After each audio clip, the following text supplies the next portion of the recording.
The message reached me at 700 feet below the Arctic ice. No voices.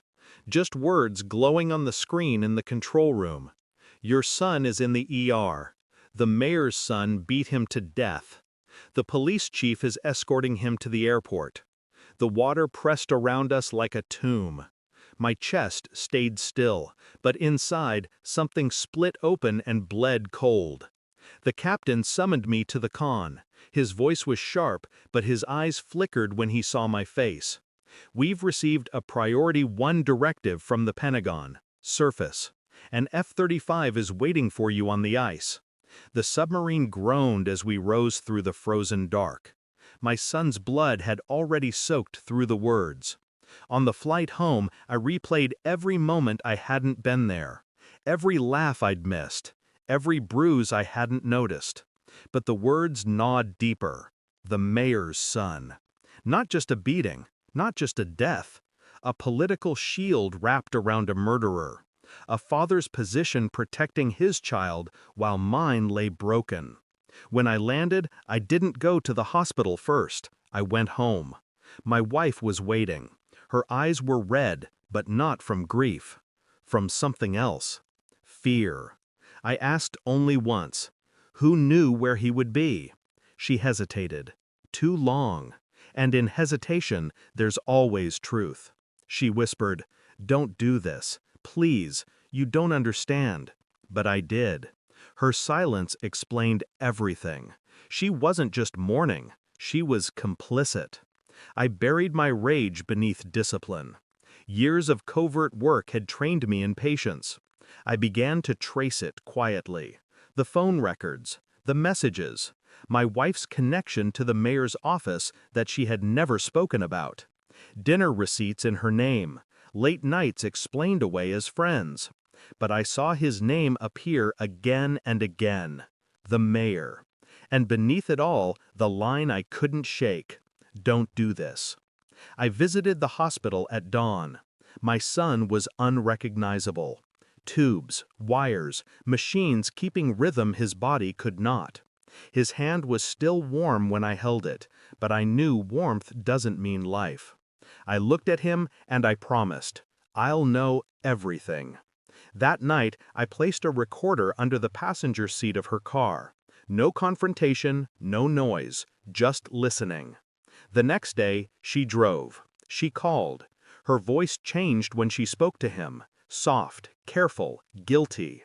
She said the name I already knew. The recording played in our bedroom, her voice breaking the walls I thought we'd built together. He knows. He'll find out. I can't cover this anymore. Then his voice, muffled but clear enough. Stay calm. Silence followed, heavy, final. I stopped the recording. She entered the room minutes later, smiled faintly, as if routine could survive betrayal. But when she saw the device on the nightstand, her smile fractured. I said nothing. I didn't need to. Her hands shook. She whispered, "Please." I cut her off. "How long?" Her breath caught.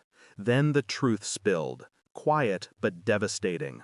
Years, meetings, promises. And the mayor's son, his son, my son's killer, protected not just by politics, but by blood. Not mine. The next evening, I invited them both to the house, the mayor and his son. My wife sat at the table, pale, eyes wide with dread.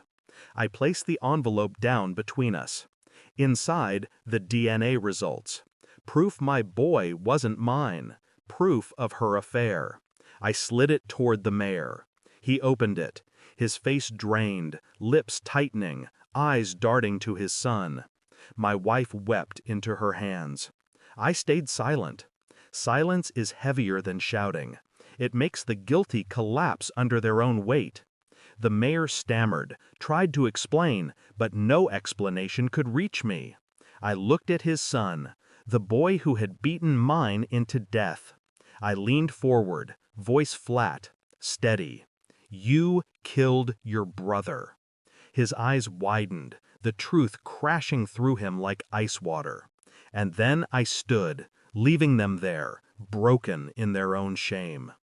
My son died 2 days later. Machines fell silent. His hand grew cold in mine. I buried him alone. No wife at my side, no family to comfort. Just soil, stone, and silence. The mayor's family unraveled. Scandal tore through them when the truth surfaced. His son became both murderer and bastard. His wife vanished from the public eye. And mine? She begged, pleaded, screamed. I gave her nothing, not even anger, only distance. Because anger ties you to them. Silence frees you. Now I walk empty streets, carrying the weight like armor. Not grief, not loss, clarity. They thought betrayal would break me. It carved me into something sharper, something they can never touch again. Thanks for watching. Don't forget to like, share, and comment. Subscribe now to Cheating Stories Insight World for more amazing stories.